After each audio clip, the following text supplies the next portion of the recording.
All right. So, tonight we'll be talking about collectivism, and as always, it's co hosted by me and Jordan. Jordan helped do all of the editing and making sure this was going to work right. And shout out to Anarch 2 for lending a hand there at the very end. Couldn't have done it without you, buddy. No problem. You did 99.999% of the work yourself. Alrighty, so without further ado, let's get started. For those of you who don't know, Mikhail Alexandrovich Bakunin was born in 1814 to a Russian noble family and trained as a Tsarist military or artillery officer. In his 20s, he abandoned the military, rejecting state service entirely. He turned instead to philosophy and political theory, which was a huge break from his class norms, as well as the expected future of his social position as a noble artillery officer. By the early 1840s, Bakunin had moved from philosophy into revolutionary organizing. He traveled through Germany, Switzerland, France, and embedded himself in radical circles and openly advocated insurrection. He actively participated in the 1846 revolutions, which, for those of you who don't know, were a series of revolutions across Europe, all in the same year. He proved himself to be more than a theorist at the time and became known as a revolutionary figure and was wanted by multiple governments.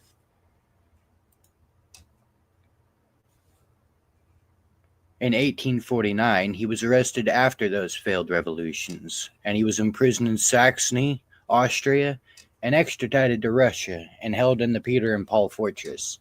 He spent years in solitary confinement and suffered severe physical damage from the events. Bakunin was exiled finally to Siberia, effectively a living death sentence. In 1861, he escaped, fleeing through Japan and the US before returning to Europe.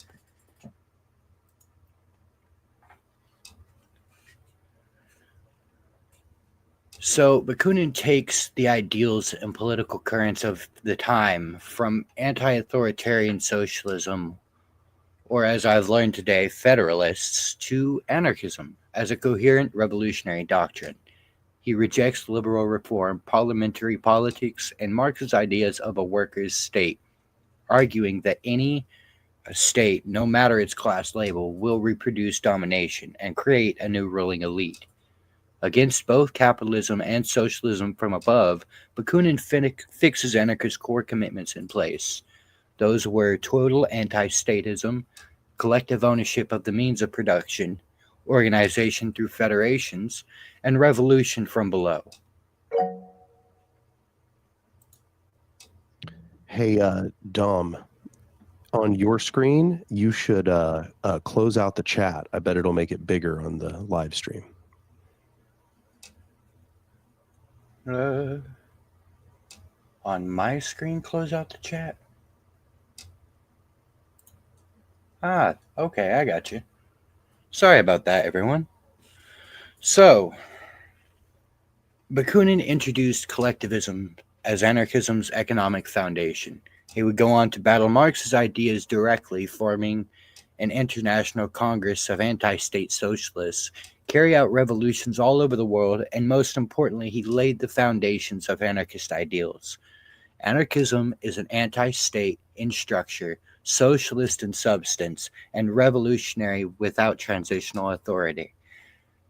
In this two-part lecture, we will discuss firstly anarchist federalism and then anarchist collectivism. You will discover the origins of anarchism as a coherent political current that has survived for over a century and be asked yourself to think on what he has taught you. You will also be giving an introductory understanding of collectivism, federalism, and anarchism.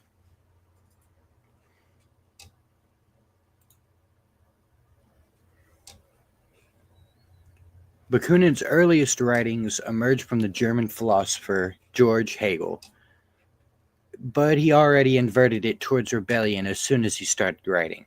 He breaks with idealism and turns towards revolution rather than critique, and after 1848, his writings became openly insurrectionary. After escaping Siberia and returning to Europe, Bakunin produces explicitly anarchist works. The program of the International Brotherhood and other alliance documents outline federalism, while statism and anarchy is his most complete work. To the right, you'll find a list of works written by Bakunin, and I encourage you to give them, just go and get them from the Anarchist Library. They're all good works.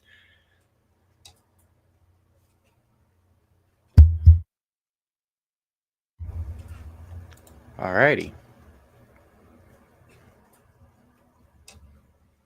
Welcome to Popular Educations. Oh, I'm sorry, go ahead.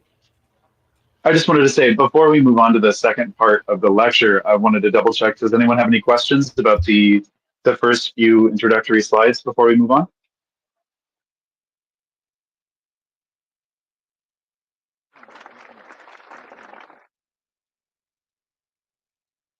Alrighty then. This is Popular Education's, Cooperation Tulsa's Popular Education, hosted by myself and Jordan. And we hope you guys enjoy the rest of this lesson, and we hope to get you guys thinking, right? That's the whole goal of this. Alright, moving on. So, the first principle of collectivism, I guess it's its own thing, but this is important to collectivism. Anti-state federalism. It's a way of organizing society without a state or rulers, and instead of a central government, people form local groups like communes, workplaces, or councils that manage their own affairs. These groups freely cooperate and link together through voluntary agreements, saying, hey, do you want to do this? Sure. Now you have an agreement.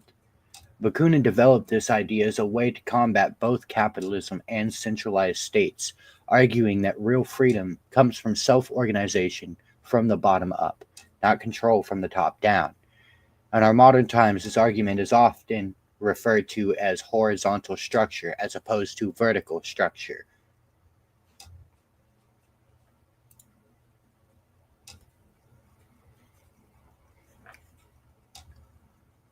Bakunin also advocated the collective ownership of the means of production. Lands, factories, tools, and resources are owned and managed by everyone together, not by bosses, corporations, or the state. Workers and communities directly control how things are made and shared. Bakunin supported this idea to end exploitation, arguing that freedom is impossible to achieve if a few people own what everyone else needs to survive. The means of production is a classical term, by the way, used in socialist and anarchist theory to describe things that are needed to produce goods and services. While it sounds abstract or outdated now, it's pretty relevant because the entire battle between capitalism and socialism revolves over who owns the factories, tools, lands, and resources. The people, the chief executive officer, or the king.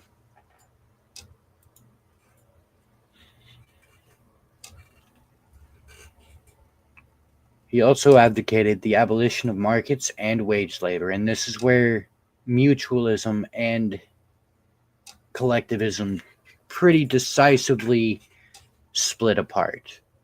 Collectivism gets rid of markets entirely, even markets that claim to be fair or non-capitalist.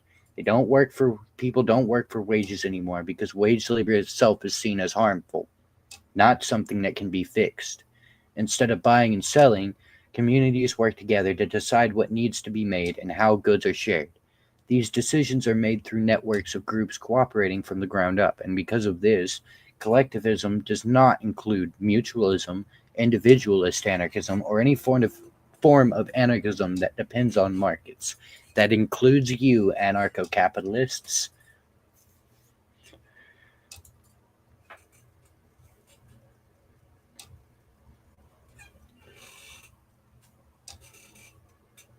After a revolution, goods are shared based on how much work people do, but only for a short bit. This uses group record keeping, not wages, money, or job contracts, and the goal is to keep society stable while things adjust. The system avoids force by meeting needs in an organized way, and because of this, it does not follow anarchist communism, which rejects work-based sharing, and it also rejects mutualist ideas that still rely on wage-style logic.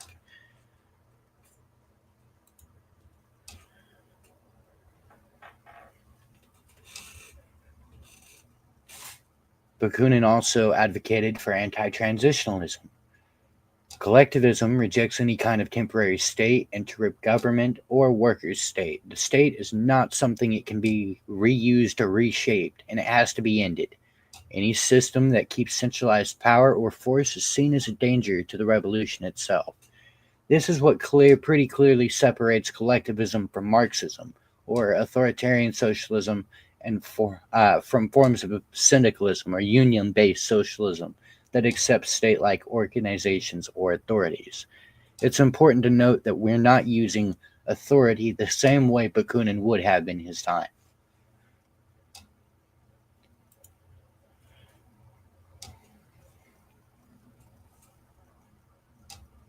One of the biggest advocations of Bakunin, one of the things he liked to focus on, was mass revolutionary agency. Revolutionary power comes from the people organizing together across all of society, not from political parties, governments, or unions by themselves. Unions can take part in the struggle, but they don't run everything or speak for everyone. No single organization is placed above the rest, and because of this, collectivism does not follow anarcho-syndicalism, which treats labor unions as the main force of the revolution and the base of the new society.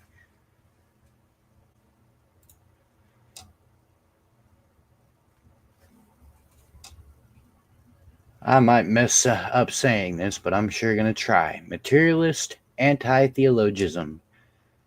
Collectivism rejects rule based on religion, abstract beliefs, or claims that experts should be in charge.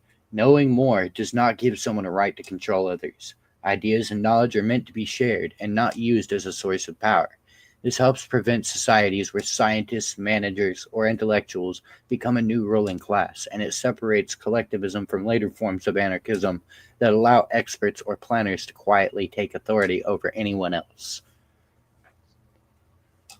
Before we move on, because I think we're going to move out of this section into another section, does anybody have any questions about these more dense kind of breakdowns of some of Bakunin's theories before we move too far past them?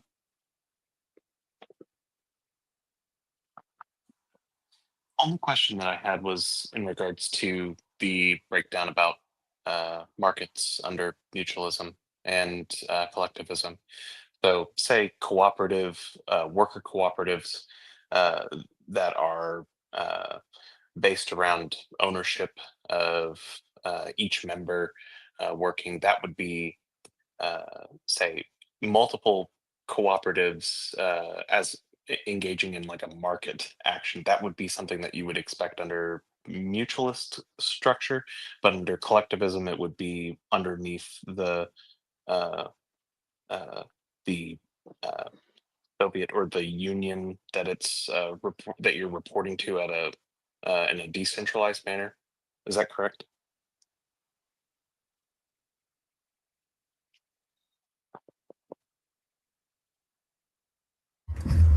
Dom?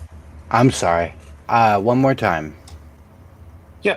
So say under mutualism you had the possibility of having markets or having worker cooperatives that could be within the organized structure of your local ground up unit. What I'm wanting to say is that is there any underlying structure that is given under collectivism that's that would be uh, segmented or anything like that? Apologies if that doesn't make sense. I think I understand, and I think what you're asking is mutualism has a structure that was pretty well outlined in the last lesson, correct? And you were wondering what the structure of collectivism looks like. That would be correct. Okay. So collectivism operates on a concept called federalism. And federalism just means that a bunch of people, in the collectivist method, it would be a bunch of people get together and they start a little farm, right? A little co-op. Well, 5 other groups in the region have the same idea and are doing the same thing. Well, they want to maximize their resources and give more to people in general, right? So they get together and they form a larger group, and this would be the Federation. And this is the basic structure of collectivism and most forms of anarchism after.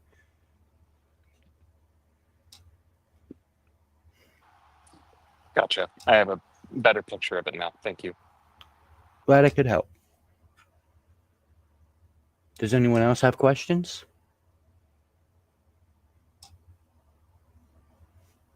Alrighty, moving on. So, if you know anything about this subject, you probably know what we're about to talk about, and I could not go through this lesson without going through it myself. So today we're going to talk about the battle between Mikhail Bakunin and Karl Marx, and the founding of what would become anarchism. So, Marx and Bakunin agree on the need to abolish capitalism, but fundamentally disagree on power. Marx argues that the working class must seize state power through centralized political strategy, and what that means is basically one guy should come up with the strategy, and then the entire group should follow just that. This is how we got ideologies such as Leninism, which would come later. Bakunin insists that the state itself is the source of domination, and it has to be abolished.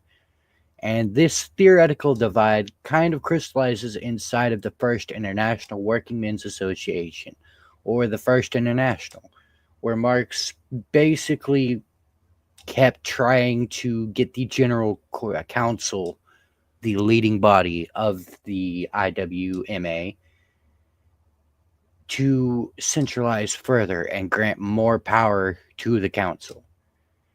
Bakunin defends autonomy of the sections and bottom-up federation this entire time, and at first the conflict isn't personal. It's about whether emancipation comes through power or against it.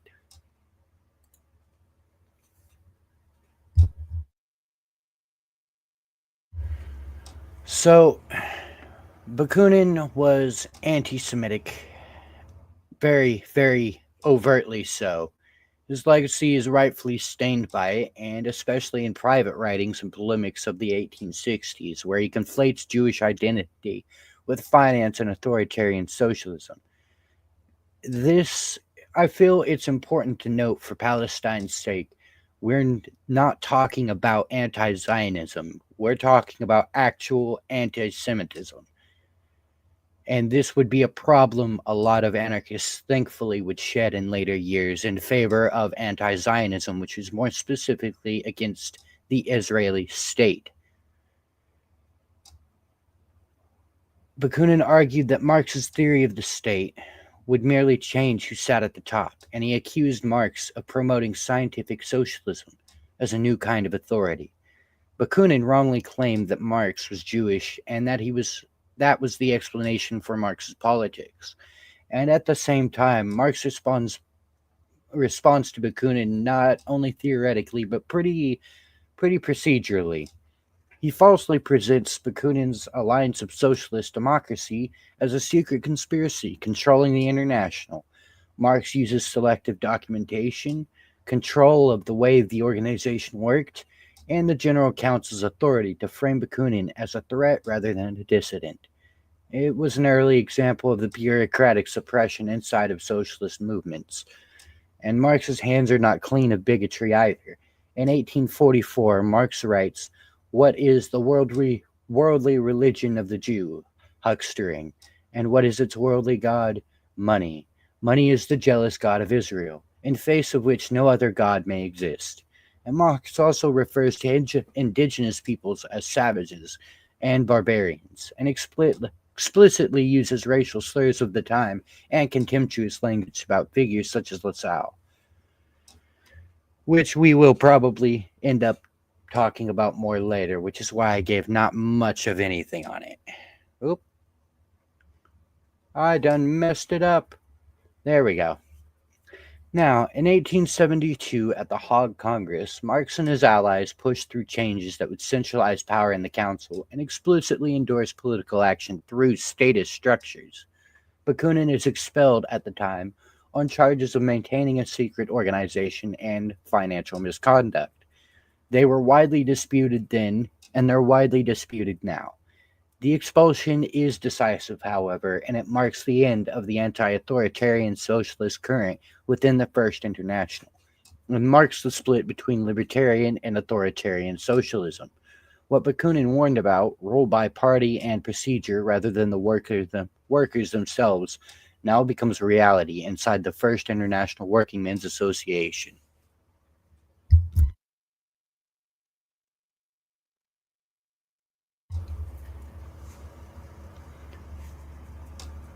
But after Bakunin's expulsion from the International at The Hague, it wasn't over yet.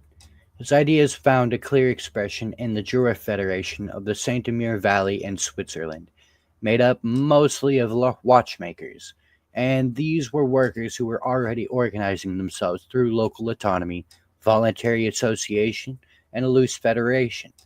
So participation wasn't mandatory, and they weren't beholden to the national network, and they would work with religions as needed without centralized leaders or party control. And the Regions, you mean? Did I say that? You said religions, yeah. Thank you for the correction. And their rejection of political authority came from everyday experience and living collectively. For Bakunin, the Jura Federation was proof that socialism without the state was already being built from below. While we're correcting Dom on things, would it not be pronounced Euro Federation if it's from Switzerland or Germany? I am not sure, and if there are any Swiss people who watch this, I deeply apologize if I butchered your town's name or your federation's name.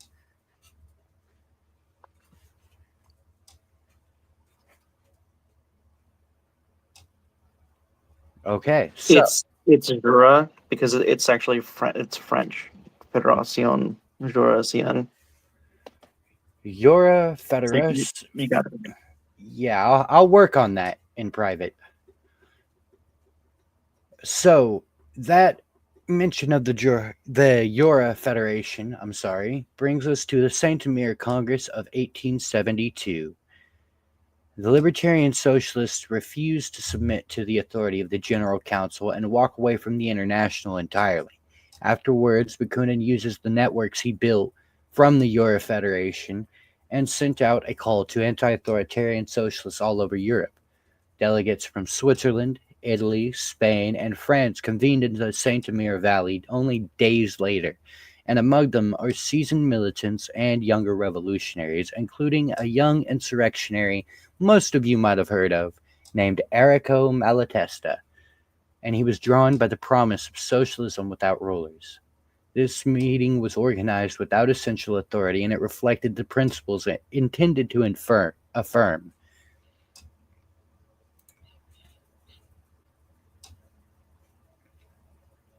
This meeting would become the birth of anarchism. During the Congress, anarchism becomes a self-conscious movement rather than a mere tendency of socialism, and the delegates include Bakunin's collectivists, Proudhon's mutualists, revolutionary federalists of the Jura, council communists, and all kinds of other libertarian socialists. They united around some shared principles and affirmed the universal values of anarchism: rejection of centralized political authority, opposition to any transitional state, commitment to federation from below, and the belief that workers' emancipation must be achieved by the workers themselves. The Congress declares that the destruction of political power is the first duty of the proletariat, and together kick off a revolutionary era of uprisings and resistance all over the globe, which many of these still persist to today.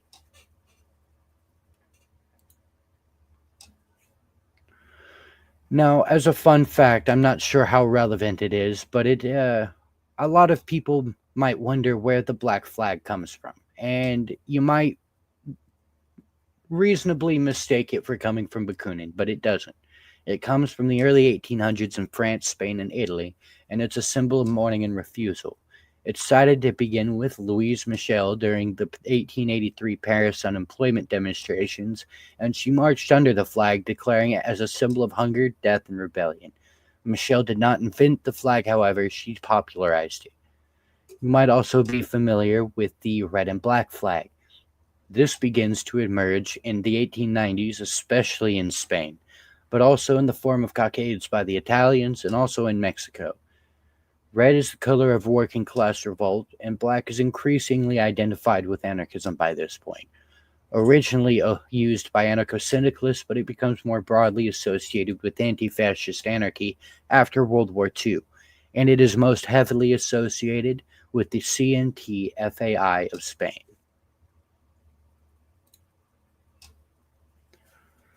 Now, who's ready for some good discussion? Well, first, before the discussions, does anyone have any straight ahead questions that are not discussions that we can just get out of the way now about this last section?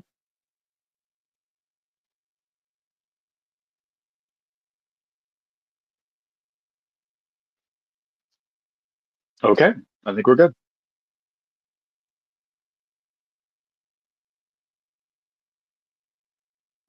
Do you think Bakunin's anti-Semitism affected the outcome of the Hague Congress? And do you think the libertarian socialists could have played their cards differently and achieved the decentralization of the International? Why or why not?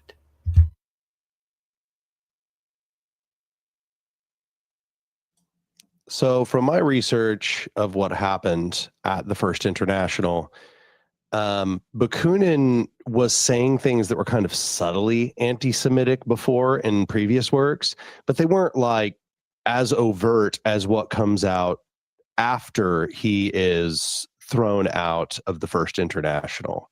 He writes this letter, which is meant to address everybody that's at the First International, and it does accurately call out a plot that Marx and Engels were involved in order to purge anti-authoritarian socialism from the First International. But unfortunately, it also includes all the most disgusting, fucked up anti-Semitic things that he says in his entire career. Like the worst things he ever says is all in that address he makes to the First International. That's all the worst stuff. The rest of it we would probably just not even find worthy of mention as compared to his contemporaries.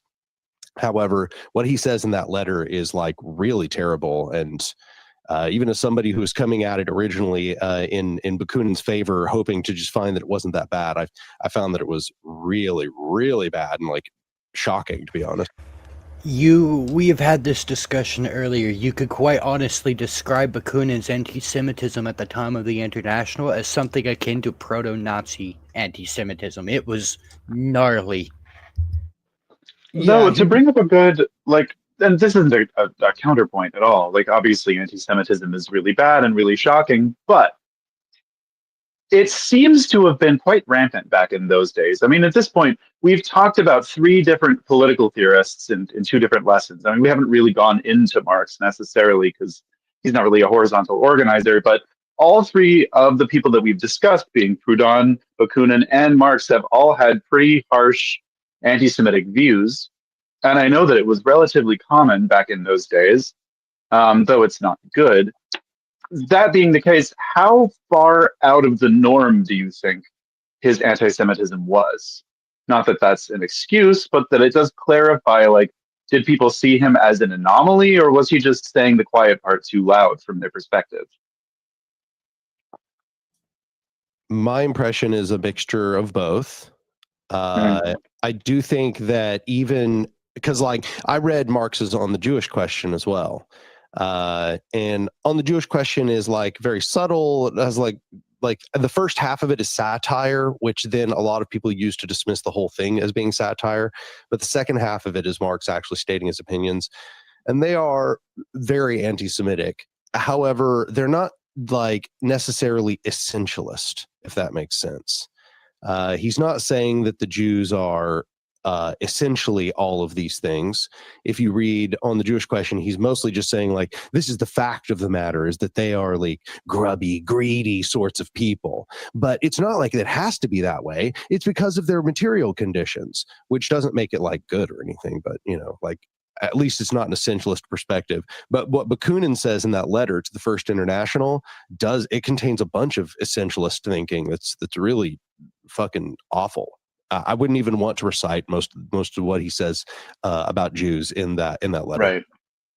So it's almost like it back then for people of the day, it was more a question of like going into stuff like, you know, in America, they would have been, you know, around this time or maybe a little bit later talking about like phrenology and race science, instead of being like, oh, guys, this is kind of messed up. They were like, well, we're men of science. We can, you know, find nonsensical logic things that prove our racist beliefs, instead of you being a savage over there and not like actually like, so that was the line they would have drawn between being scientific about it or just being like hateful, which again, not good. I want to be like more than clear about that.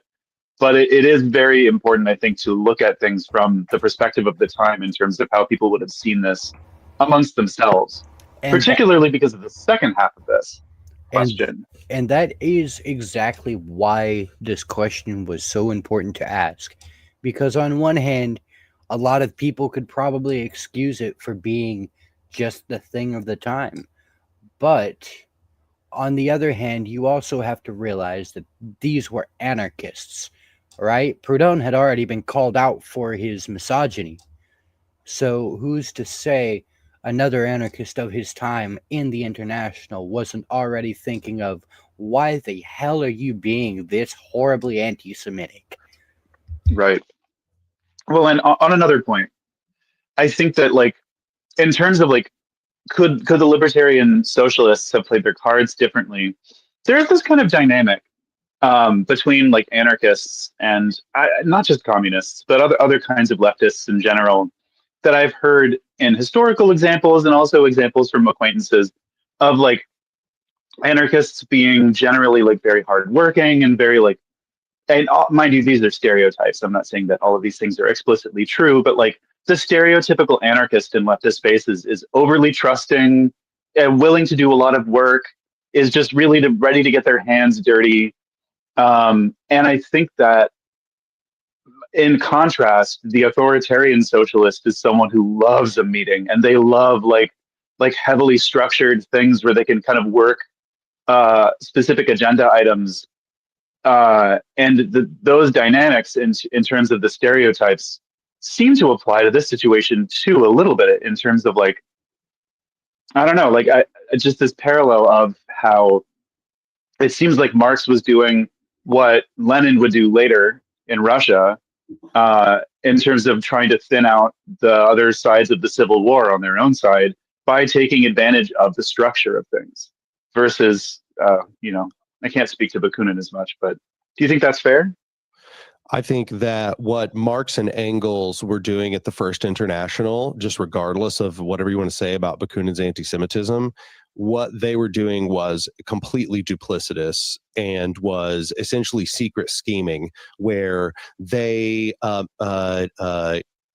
essentially called a secret meeting of a group of people who they claimed were delegate representatives of a bunch of different factions within the First International that weren't even present. And they made they made unilateral executive decisions without people being present, and used that unilateral executive body to purge Bakunin and many of the anti-authoritarians from the First International. Time is a flat circle. Nothing has ever fundamentally changed. That sounds exactly like the kind of drama that happens to like small groups today. Yes, absolutely. I think that goes into the second part of the question. My original thing, to me, it's no for the first part. As was said by Daniel, that ramped up after. But second of all, I also think not, because of precisely what Daniel said. There's a lot of scheming that was not seen beforehand. And a lot of the main people that would be against such sort of actions were purged anyway. So I don't know what else could have been done.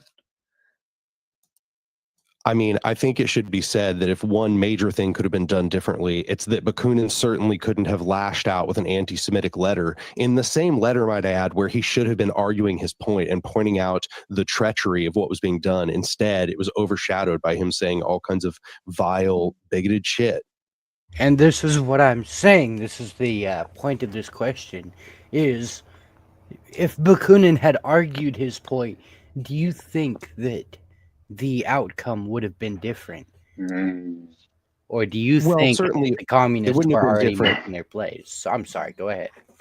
Well, once again, he said it afterwards. So, like, I mean, it was already done by that point. However, at least it might have created more consciousness within the movement that was like a danger and a possible failure point of coalition and of international federal structures.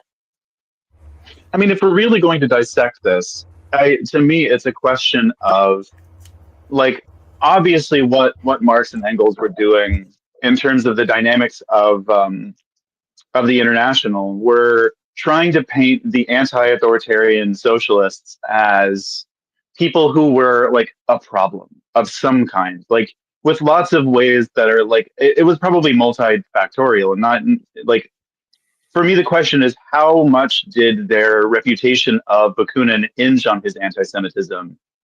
And so what would these people who were ousting him as a problem have expected from him? Like, who did they think he really was? And I don't know that. And I don't know that now is the time to really go into that forensically. But like, I think that that's really the question, is like, what? So they saw him as an enemy, but on what grounds? Like, who did they think Bakunin was in the arguments of Marx and Engels? I would like to address the accusation. I don't know if you have a question about this, though, about the secret organization, about Bakunin forming a secret society. Is that a question that we're going to discuss later, or should I address that now? Dom, Jordan? So, what Is was there a question later about the accusation about Bakunin that he was forming a secret society or a secret organization? That's what Marx said of him. You said in an earlier slide. But do you have a question about that later, or should I just address that now?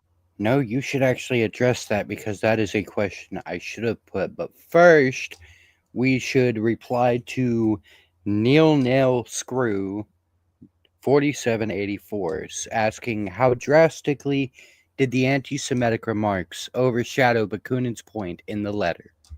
I mean, I feel like it's easy to just say enormously. What an enormous gaffe on his part. What a foolish historical contingency that did not have to go that way. I mean, it just wasn't relevant. To throw in an example from last week, from 2 weeks ago, when we were discussing Proudhon and the mutualists, Proudhon himself also wanted to publish. We would call it a zine, basically, just called like On the Jews. That was similarly vitriolic.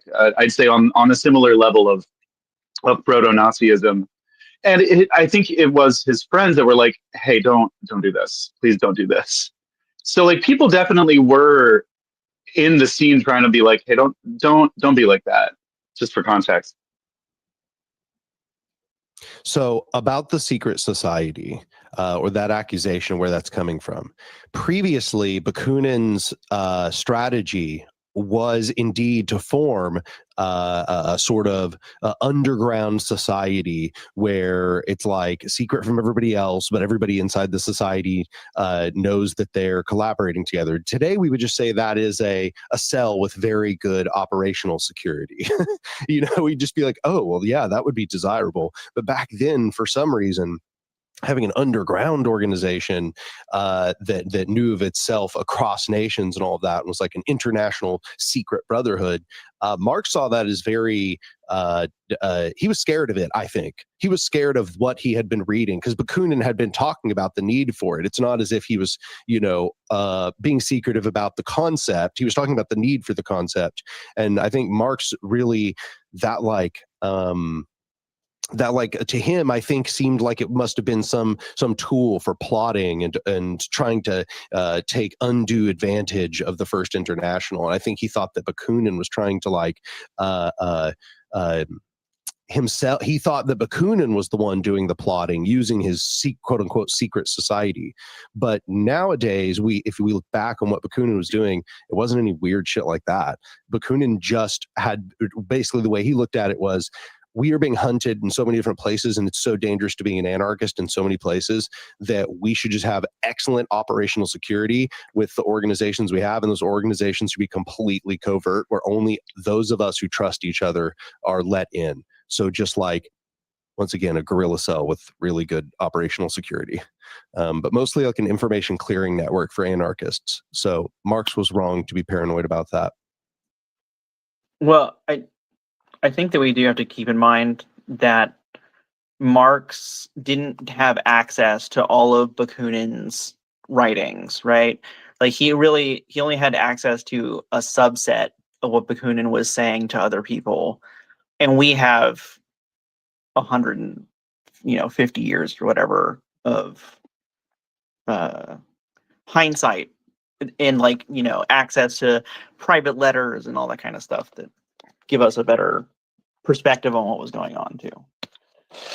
Plus, it seems like, and I think either Dom or Daniel will probably know this, but like it seems like this international was, as far as like large scale quote unquote Western organizations, the first of its kind in terms of this level of organizing. Is that fair? To my knowledge, yes.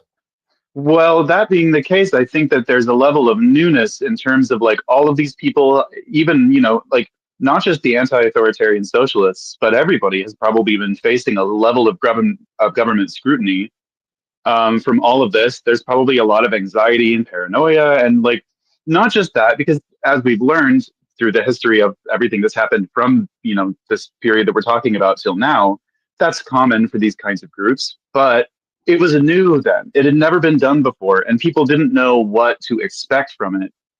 And so I feel like those two things interacted very poorly in this case of these new ideas coming off as very aggressive and very threatening, just for the sheer fact of that they hadn't really been tested.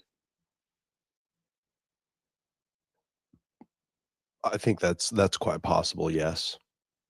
But I mean, also it should be said that like leftist infighting certainly isn't something that ended after the end of the First International, did it? No, I mean, and I tried to point that out, that like it's not the paranoia that's new. It's the sensation that it is a new thing that was new at that point. It had never been done before. I mean, when you or I or anyone here is doing some sort of group that's a leftist group that's trying to organize, we can look to the history of leftist organizing back through time and talk about infighting and group dynamics and all of these things. And you could probably draw parallels from other organizations that came before this international. But I wonder if it felt like it had never really been done before to each of the people there. That would certainly hit me differently.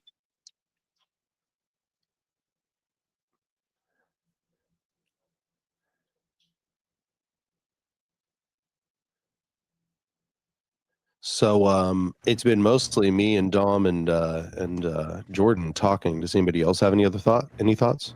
I was actually going to ask, and I'm not normally going to do this, and you don't have to talk, but Lambda, I would really like to know your opinion on these questions going around.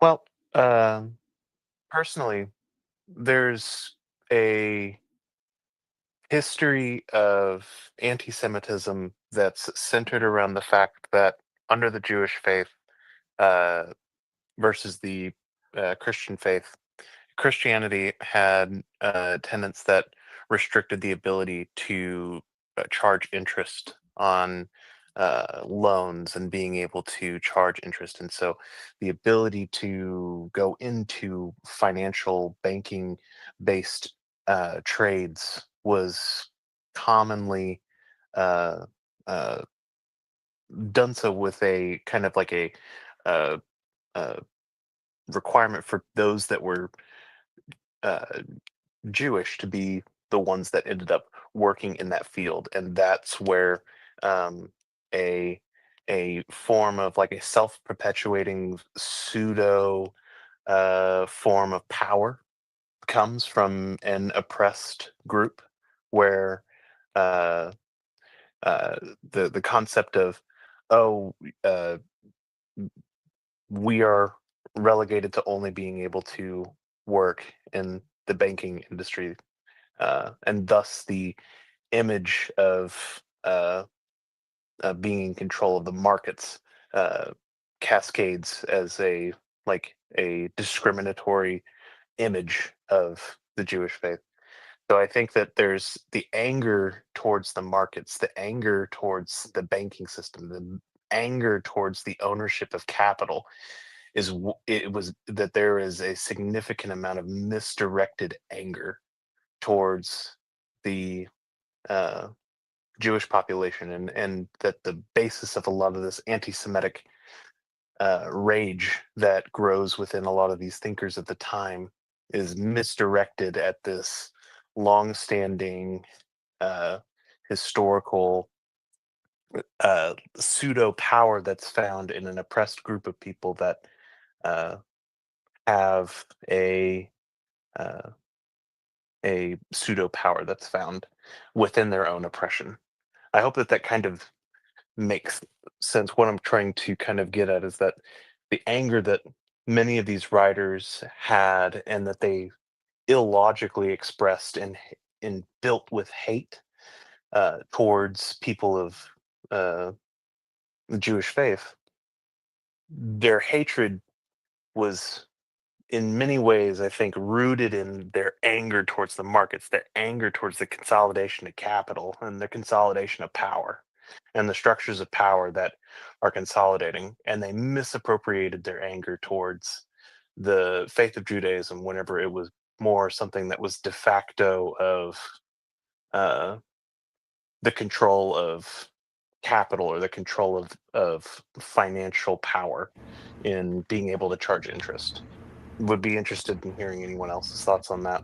And This actually brings me to something that I didn't really get to talk about last time when we did Proudhon. There's a lot. Proudhon's works focus a lot on God and the state and how God played into the state. And I think a lot of his works were very harsh for the times. And I think, like Lambda was saying, a lot of this came from anger at the authority of the church at the time. And I think this dynamic plays into it here.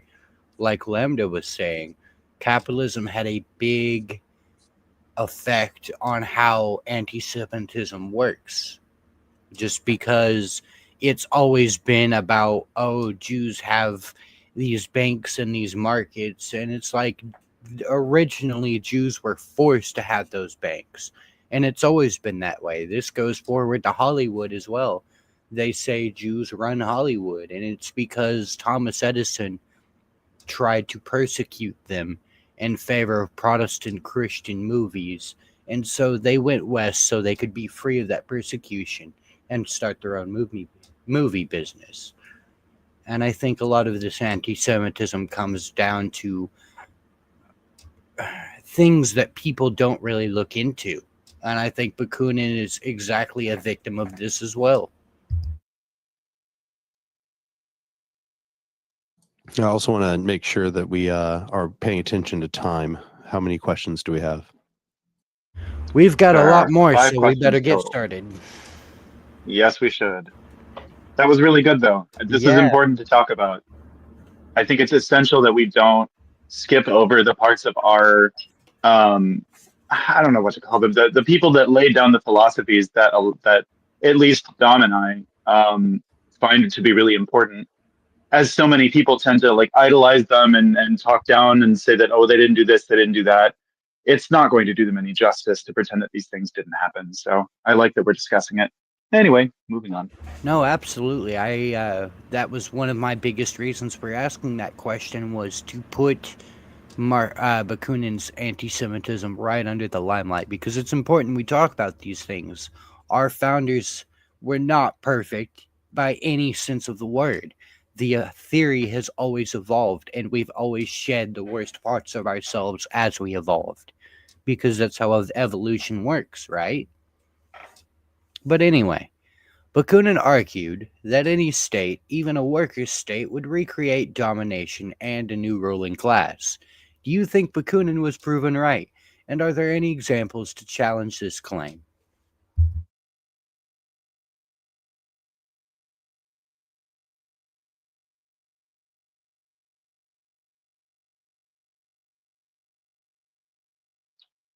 I mean, I'll say my 2 cents. Though I'll make it brief because I could go on and on. Something that I found to be very frustrating about both the system of democracy and the system of communism, though I don't know much about other forms, excluding nonsensical systems like monarchy or like like a dictatorship, is that democracy and communism both seem to like centralize the existence of this sort of mode that people can go into where they're not going to be fallible, and like that it will be possible for someone to rise above like basic common human flaws like greed and desire for power, normal foibles that everybody have that just get magnified because of the level of power that an authority figure would have. These systems seem to believe that it is possible for someone to exist outside of those things, and that a truly good leader will just naturally not have those problems. Whereas anarchism, and I think probably other horizontal forms of organizing, like frame human nature as the central point of why they do what they do, instead of trying to pretend that it's possible to like evade it. Curious to see if anybody feels the same way. I actually do, and this is actually a great segue question, too. Add that to the list on this question.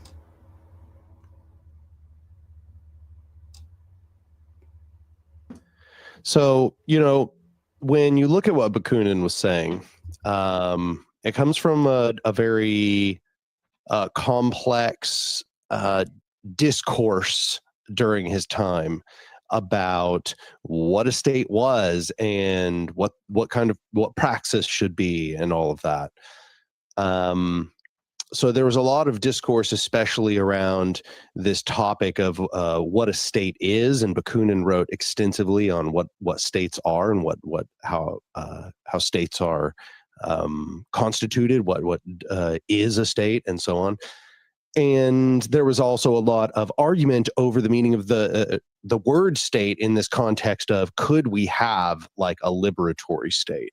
Could we have a state where the workers actually run society and proletarian class interests are considered the animating interests of the governmental structure?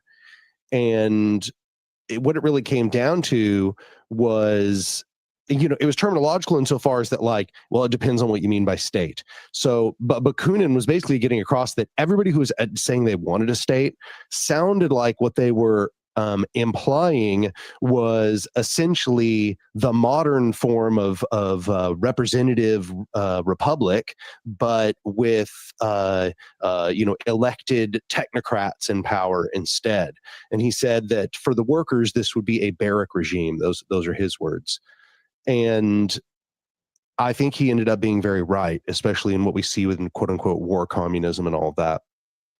And so what he was getting at was basically like, well, if you maintain this structure of representation, if you maintain hierarchy, or if you create a literal dictatorship of the proletariat, then you are fundamentally undermining the revolutionary process. That is, as this question says, just recreating domination. And to that, all I have to say is I agree with him, and I think that all the results of the attempts to build these representative republics demonstrates the fundamental flaws in hierarchical structures, and how, as Jordan was getting at there, I think as you go higher up in a hierarchical power structure, you get less accountability, and therefore you get more excesses and abuses and tyrannical and dictatorial mindsets that start to occur. So real quick, I want to interject and say Nil left another comment and said, I think that in a system of central leadership, the leader is required to please a various set of influences to support their power. I think statist systems like democracy and communism are built by a group of people in order to enforce their will on the general populace.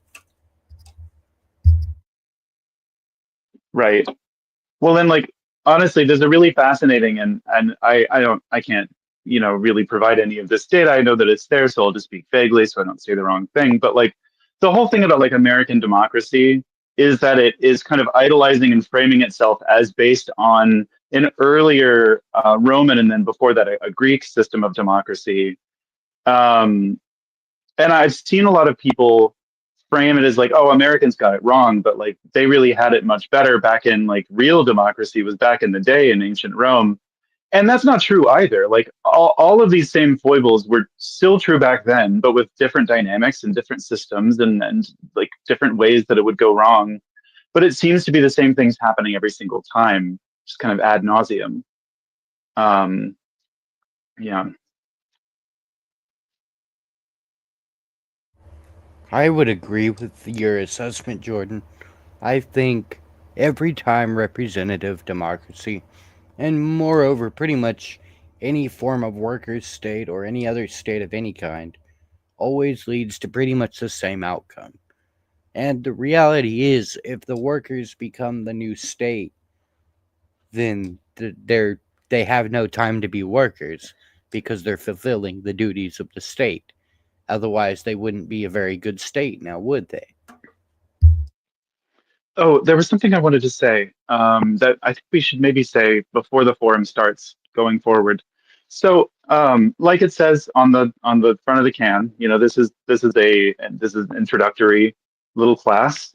You'll never need to have context from other classes that we've had to follow what's going on, and it's aimed at beginners. And given that it's aimed at beginners, I think we should think about the discussions in terms of I remember when I didn't know very much about political theory, I felt really overwhelmed during discussions like this because I didn't know how to speak in terms of all of the terms that people will mention and this form of that and so-and-so's theory of so on and so forth.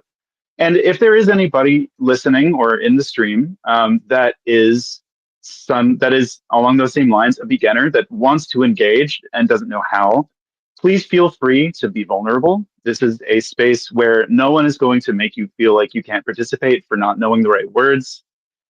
This is absolutely a wonderful place to start having those conversations. So if you are holding back, please refrain. We'd love to have you. 100%. Any form of bullying will instantly get you kicked from this chat. I will not have it here. I am moderating this group, and my popular education and Jordan's popular education will remain a safe space for anybody new to theory. That said, we should move on to the next question, given that it is already, I think, 8:30. Alrighty. Collectivism explicitly rejects markets, wage labor, and union sovereignty, as well as transitional authority.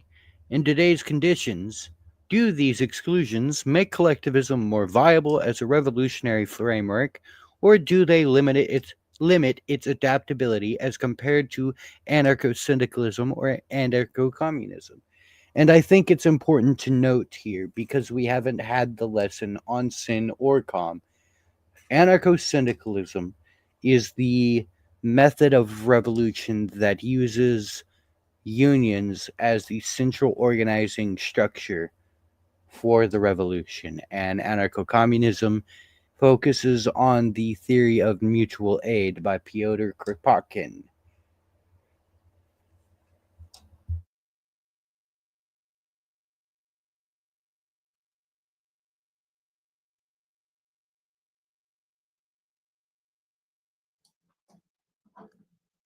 So, Well, oh, well, I was going to also kind of ask a question in a sense, because I'm familiar with Bakunin, but it's been a long time since I've actually read Bakunin. And so you probably have kind of been reading through his ideas and views a little more recently than I have.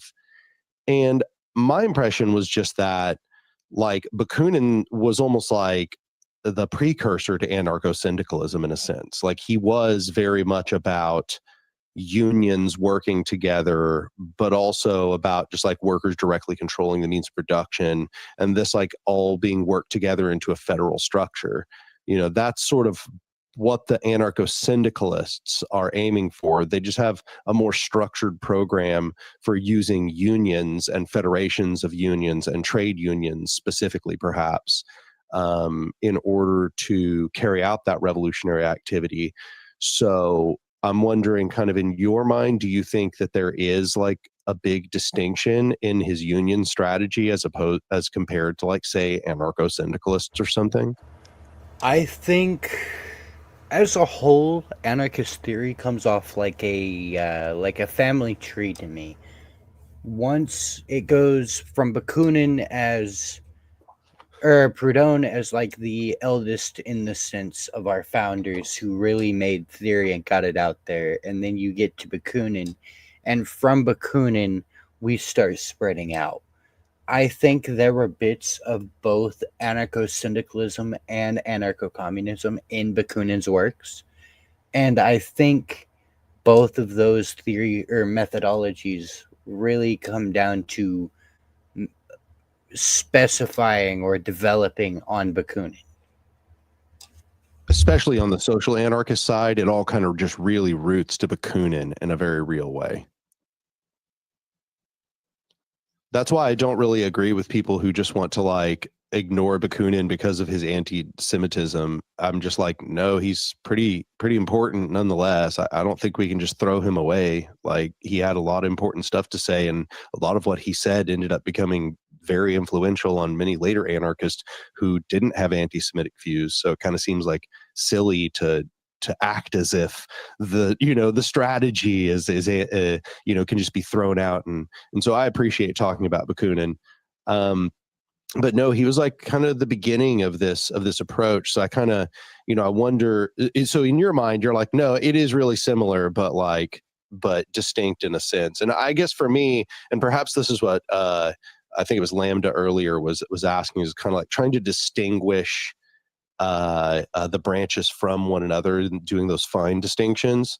I guess for Proudhon, he's more about like the worker cooperative approach, and he just thinks those should just take over society, which, sure, that's great. I think we all kind of love that idea. But like Bakunin also just recognizes that, no, there's also going to have to be a process of conflict. And so we're going to have to enter into unions, and we're going to have to, carry out revolutionary expropriation and stuff like that.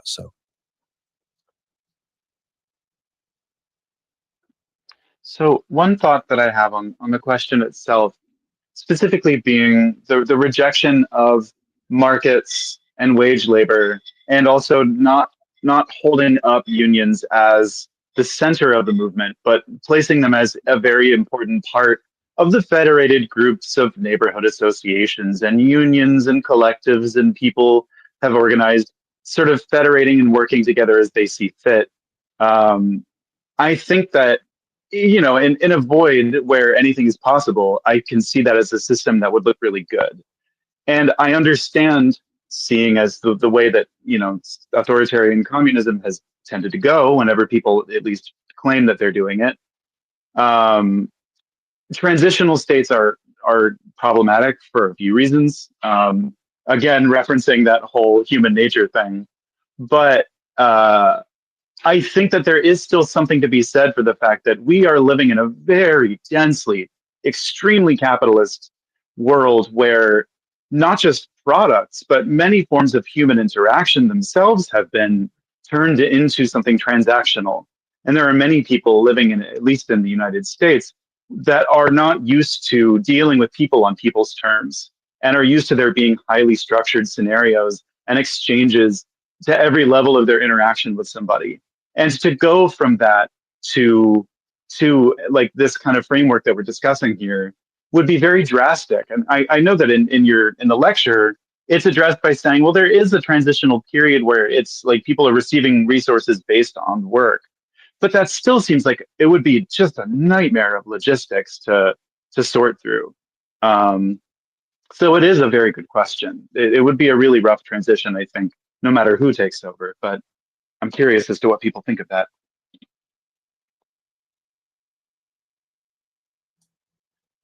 I think collective planning has to just absolutely just has to be part of it. And so we're always going to come up against this particular logistic problem.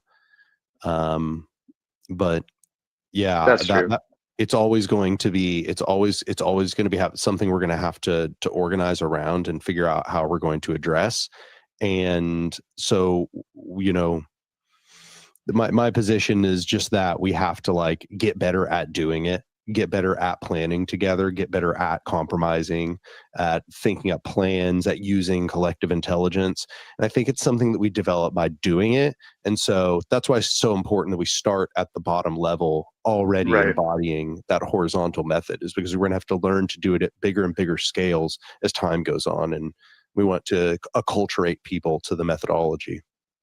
There's a really good lesson in what you're saying that I want to outline, because I think, Daniel, you and I both, we've already talked about this elsewhere, so I know what you and I both know what we're talking about. But a very good lesson I learned about like anarchist organizing is that, like, in general, you don't want to come to a group of people saying that you have the answer, and that in general with horizontal organizing, you don't have any of the answers at all until you get everybody involved, sit them down, and everybody decides together.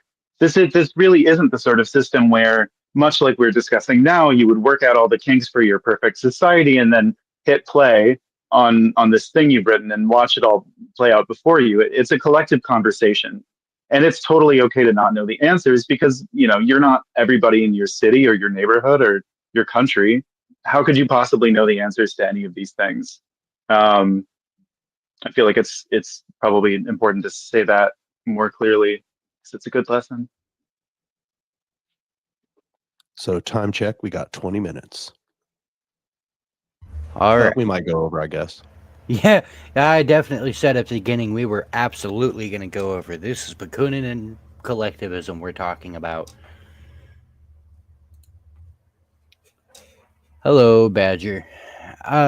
So, the Euro Federation functioned without centralized leadership parties or executive bodies. What conditions made this possible for the Swiss watchmakers, and what obstacles would similar orgs face in modern, highly centralized economies?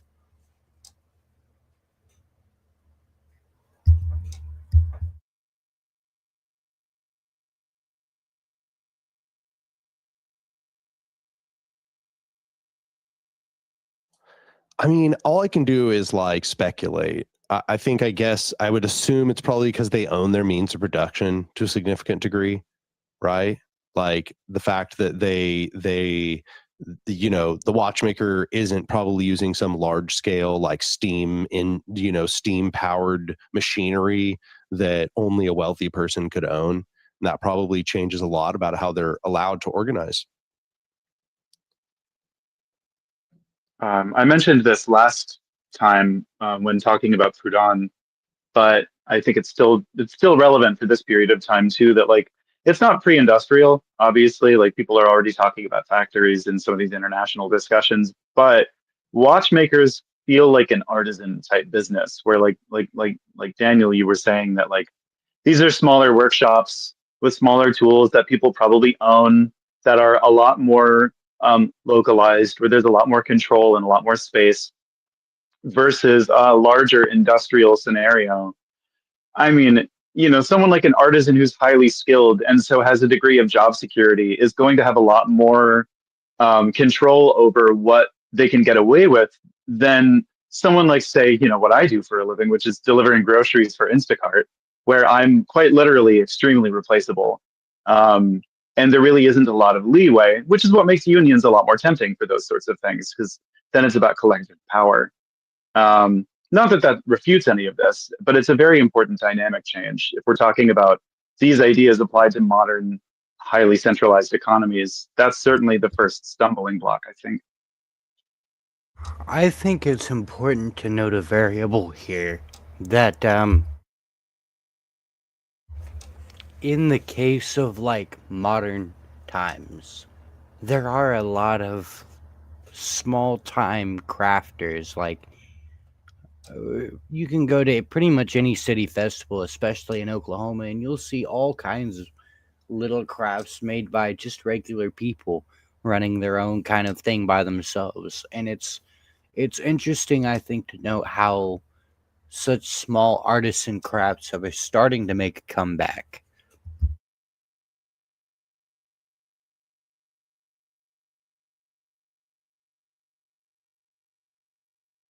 But even beyond just workplace stuff, um, I think that there's other factors. I should also, you're right.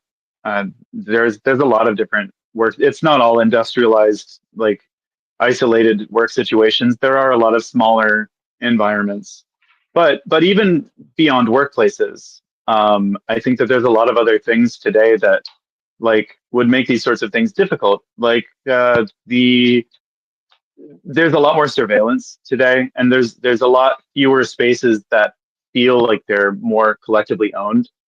Um, I mean, you could probably have some sort of meeting at like a bar or someone's house or something like that. But I would imagine in your average Swiss village in the 60s, it was a lot easier to move around and organize without people watching your every move than perhaps it would be today with all of the drones and flock cameras and stuff.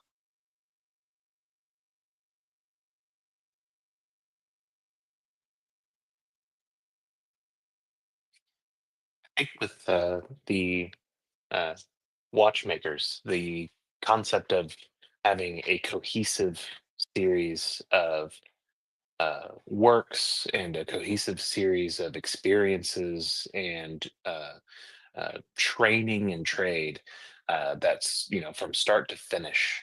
The completion is it's a very unique experience that only say a watchmaker uh, can have from the start to the finish of the creation of your product, where in a centralized society every component of a business is broken down into its individual small pieces of the portion of what's being completed, and more the labor is broken down into such small caveats that there's little cohesiveness that brings people together, where you'd have a shared appreciation for the artistry, for the works that you were creating, or the shared experiences in the labor that you did with your colleagues. The experience of being in front of a kiln with the heat and having that shared identity that comes from the work and the cohesiveness of that, where in a centralized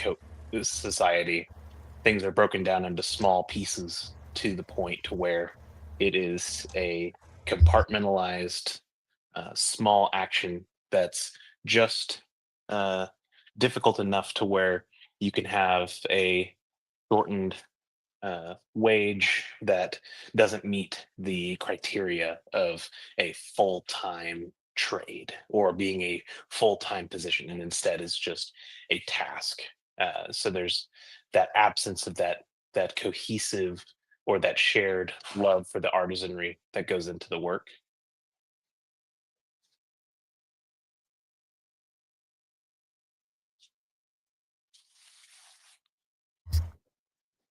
I 100% agree with that. I've worked in a factory where the goal is to make the same thing over and over again, and when you've got 5 or 6 dudes doing that, and then 5 or 6 dudes doing another part of that job, you really quickly start to you see the bigger picture, if that makes any sense.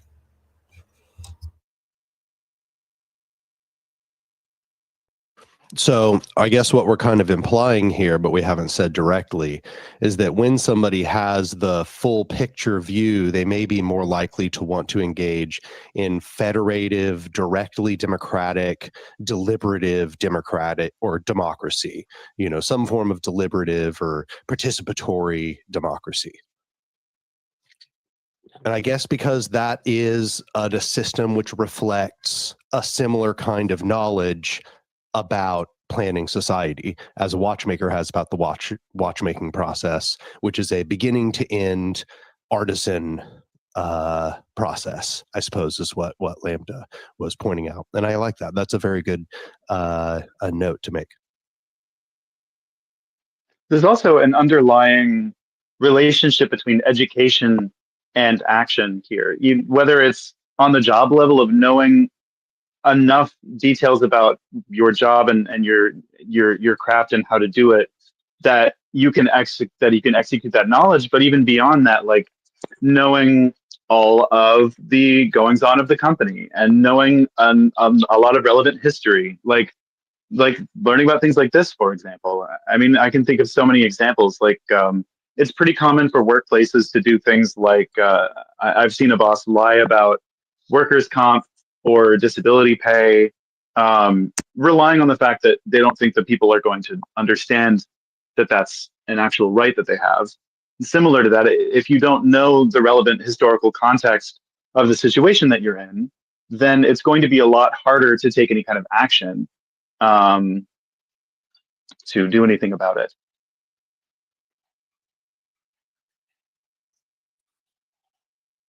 I agree with that. I like that structure of looking at it from like the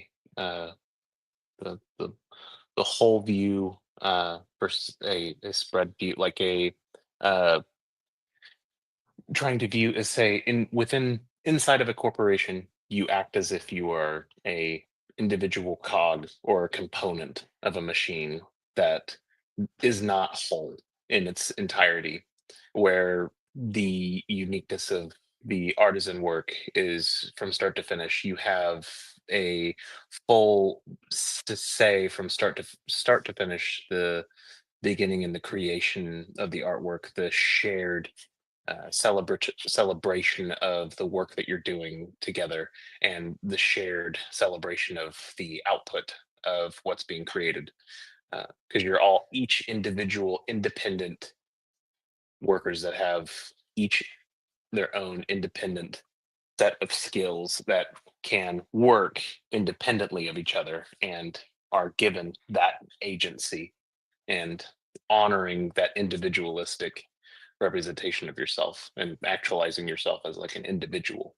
as opposed to being just a small component of that's spread out across a wide range of being able to maximize profit for a faceless entity.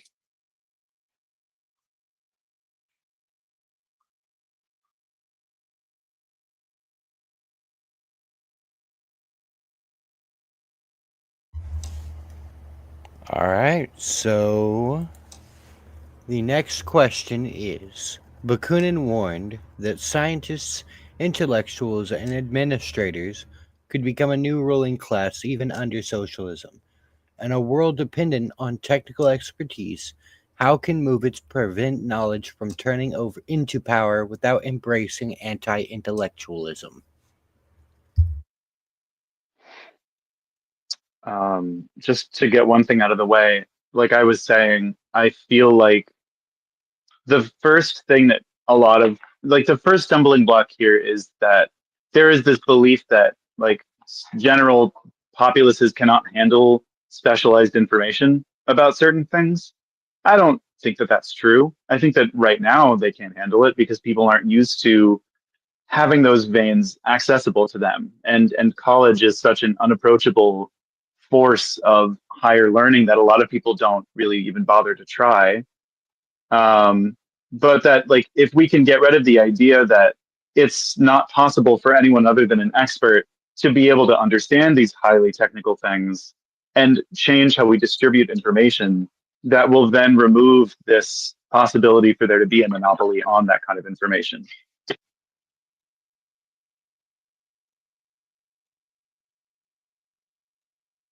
Yeah, I've said before that most people are mistaken about what they think the flaws of an anarchist society would be.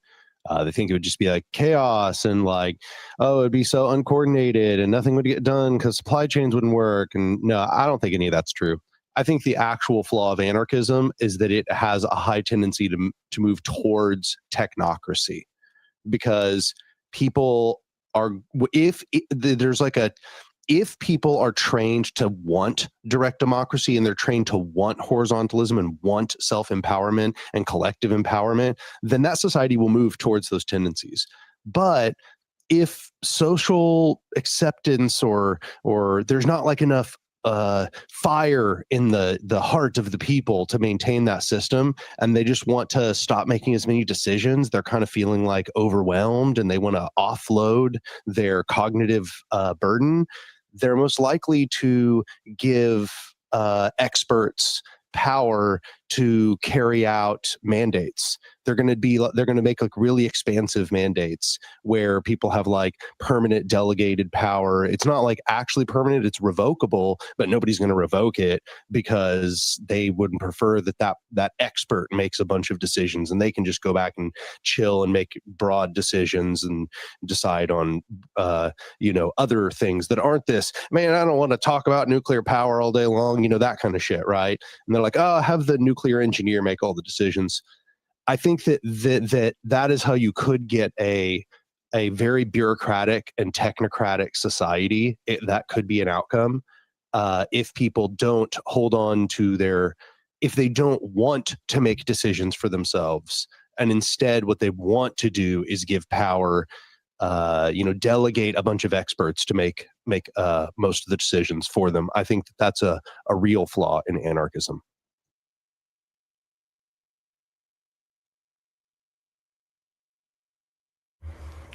I think I think that's the importance of education, communities coming together and understanding each other's strengths, but still being able to manage the basic functions of society without people just being able to withhold certain things that everybody has to rely on just unilaterally.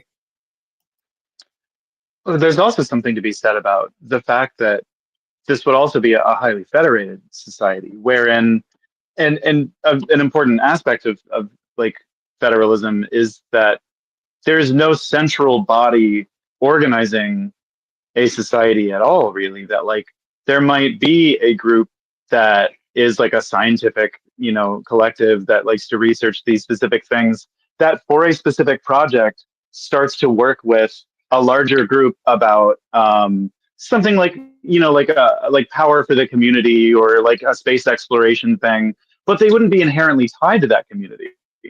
As soon as that relationship becomes irrelevant or unnecessary, they would be able to move away from that and not work with each other or have a completely different like dynamic however they need to.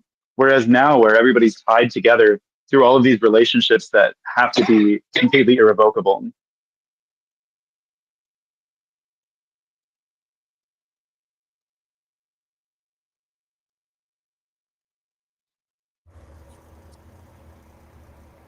Anybody else? I mean, the way to the true solution is always going to be like social in a sense, not social structural probably, but like cultural, if you get what I'm saying. Like people, but one thing that I think is good though is once you have a horizontal society, like where everything is being made in that way, then you create a horizontal culture, and then you create like a horizontal hegemony where now it has social reproduction, and those values are reselected through culturally because those are the values that make society run. And so then that makes people better at running society horizontally, and it's a feedback cycle. So I think that anarchism is best situated to solve this problem. I actually think this problem is worse in hierarchical systems where those structures of expertise are inherently hierarchical and inherently monopolizing. We don't even have the option to revoke them as delegates. So at least in a horizontal system, there'd be the option to revoke anybody that we had given too much delegatory power or too wide of a mandate.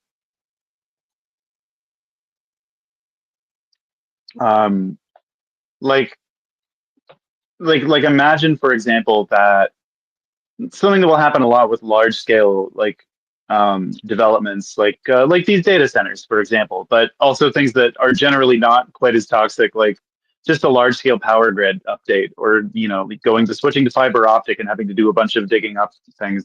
There's often like a big community meeting that will happen, or like a town hall where people will discuss it, but that's not an essential part of the process of getting these things put in necessarily. Like, it's the company isn't saying, oh, we got to wait for this community meeting because we got to see what those people have to say. It's more that people want to talk about those things and get involved in what's going on in their community, and that's the way that they're like permitted to do that. But imagine if these sorts of like town hall discussions and community meetings about specific issues were actually like a completely incorporated part of how these projects get put into place. That was not just sort of a courtesy put forth by people who aren't really actually willing to consider their opinions. I think that would have a pretty immediate, widespread effect on infrastructure and how it's put into place.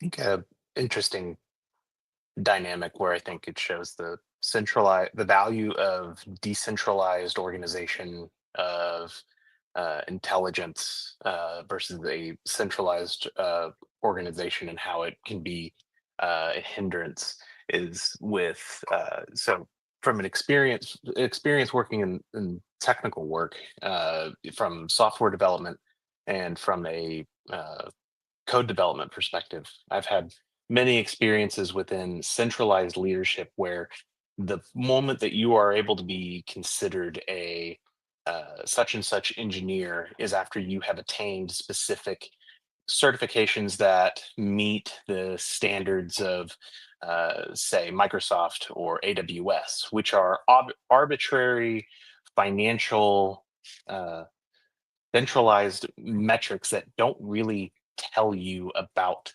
the efficacy of the work of a developer or the level of depth that someone has in their experience, where you immediately go out and look at decentralized GitHub projects where you have software developers that are PhDs that have been studying code in academic circles for decades. You have individuals that spent significant amount of time working in the military and had never stepped foot into a college classroom. And then you have completely self-taught engineers all working together on the same GitHub projects, where the basis of their work is not based upon the arbitrary centralized label of what is a Microsoft approved engineer or what is an AWS approved engineer.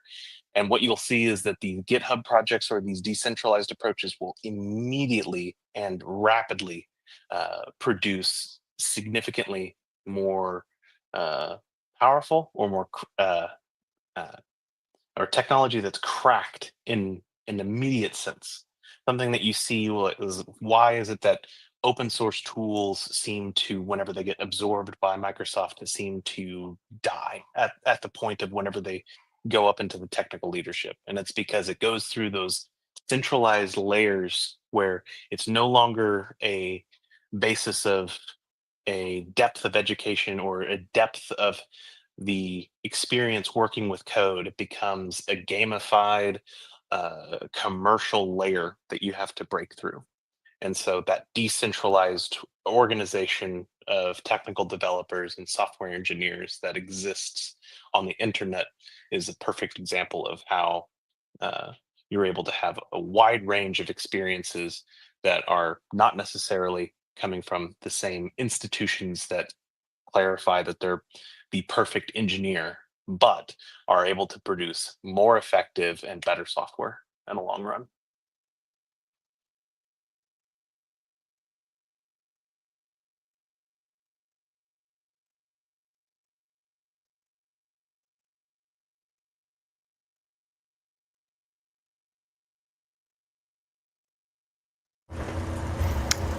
Anyone else with anything to add?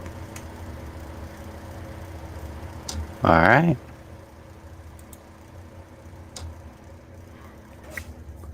It's that time, everybody. Plug your pluggables.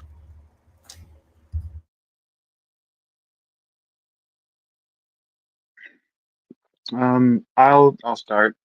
So my partner Chris and I have a little artistic team called Astrophoria.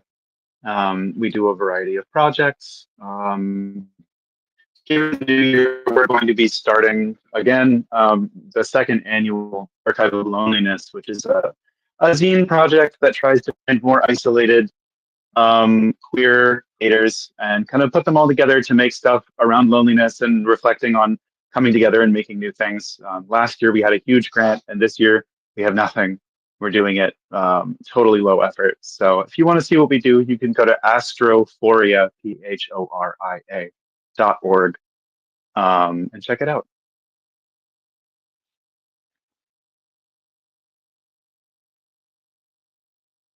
Anarch, don't be shy. I would usually be the last person to do this. Well, I mean, first I'll just say we have organizer education on the alternating Mondays. So in this exact same time slot, we are reading a book called Full Spectrum Resistance by Eric McBay. I've read a lot of books about theory and praxis and history, and it is, in my opinion, the best manual to praxis that I've ever read. And I think it really is very, very educative for people that want to learn to become organizers and people who are already organizers. I think that no matter where you're at, it has a lot to teach, and that McVeigh himself actually has a pretty storied past, and he uses tons of examples. It's excellent. Even if you're not going to read it with us, you should read it yourself. Yeah, so that is the main thing I would pitch, because anybody who's interested in this will probably be interested in that. And the other one, I run a YouTube channel called Anarch, ANARK. So if you want to, topics that are discussed in here are the kinds of topics that might make it onto my channel sometimes. I don't talk as much about history, but I talk about anarchist theory and horizontal power structures and all that shit. That's about the only thing I would say. I think that's it.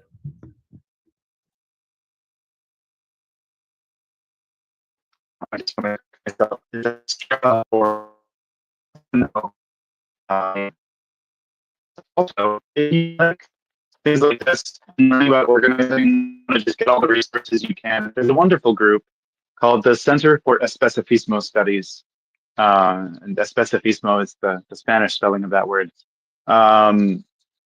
You can find them online just by searching for Center for Especificismo Studies, that have a lot of useful graphics and have like seminars and stuff teaching about a specific mode of anarchist organizing.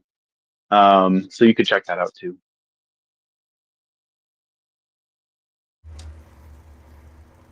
Anybody else?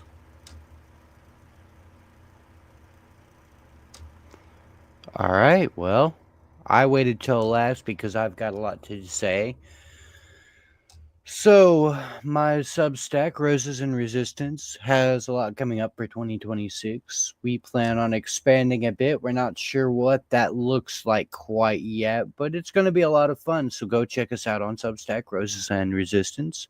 The Anarchist Black Cross in Tulsa will be having an event on January the 17th. It will be an info night, and there'll be a lot of zines. So it'll be a zine writing of activity, and I'll be there. And of course, you'll see some familiar faces there too. That will be the 17th at the Just Arts Center in Tulsa. And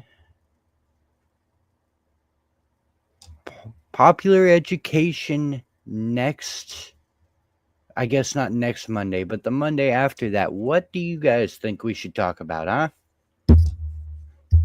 Organizational dualism. Okay, maybe not. Maybe that's a little bit too high for popular education. Well, I would talk about just going in the line, just Kropotkin, like anarcho-communism.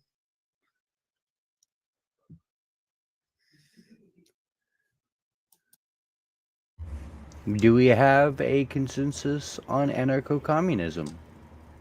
Yeah, I think it would be anarcho-communism next, then anarcho-syndicalism historically. Eventually, we'll work our way up to communalism, and then people can learn about our organization a little more directly. Yay! I do want to say that at some point I am going to cover Marx. And the reason I am going to cover Marx is because if you are well versed in any sort of anarchist theory or theory in general, you will find that Marx has a lot to offer in the economic section. The anarchist disagreement will mostly come from his prescription of how to fix the economic problems.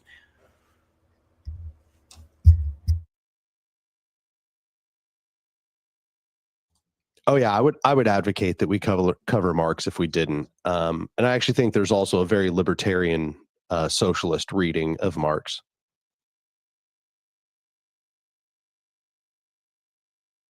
All right, does anyone else have anything to say?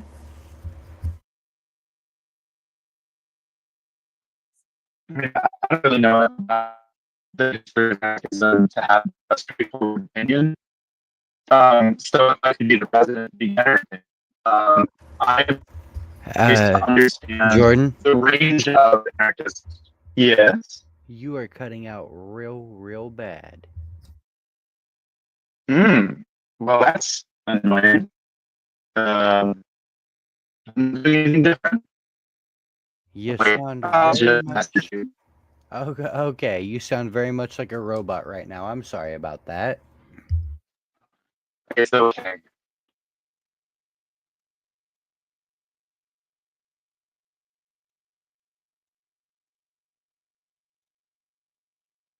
We'll actually bring up the chat for this. That way everybody can see it.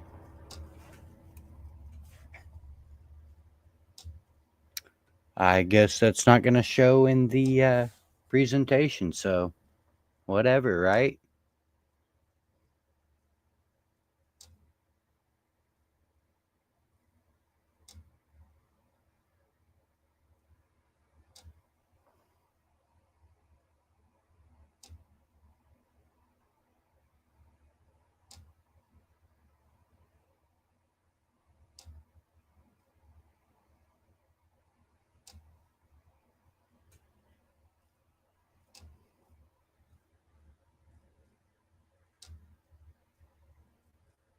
Crickets, everybody. Crickets.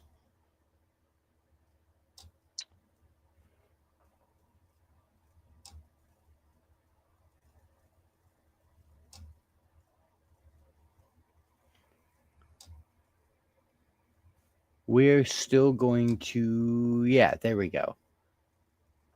Oh, that was Lambda. Okay. Thank you all so much. Looking forward to future discussions and learning more. And don't let the bastards grind you down. That was Lambda.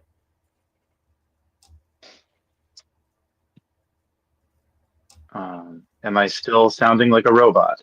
Not now, no. That's great. I'll say what I was going to say. I'm still very much a beginner. I don't know very much about the history of anarchist theory at all. So if I could be our resident beginner, I'm most curious to understand the extent of different anarchist philosophies and how they differ from one another, as well as how it's developed over time. So either of those axes would be very interesting for me and probably any other beginners to learn about. I'm not concerned about sticking to any particular line right now because I don't know enough to know which one I would like to stick to. So I just want to go everywhere, really. I would actually say a lot of it is in the prescription of things. The analysis is largely the same. There are certain sects that I don't know if sect is the right word, but there are certain types that that emerge with a specific group of people, right? There's a specific influence that happens through a specific groups of people's circumstances that they then apply the anarchist analysis to prescribe their own sort of praxis. Like they use anarchist theory and apply it to their current world and their current circumstances that were different from the past writings of it.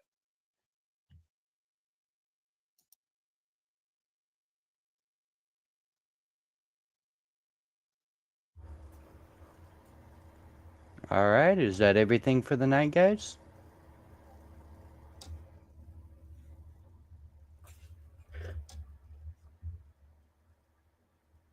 Alrighty then.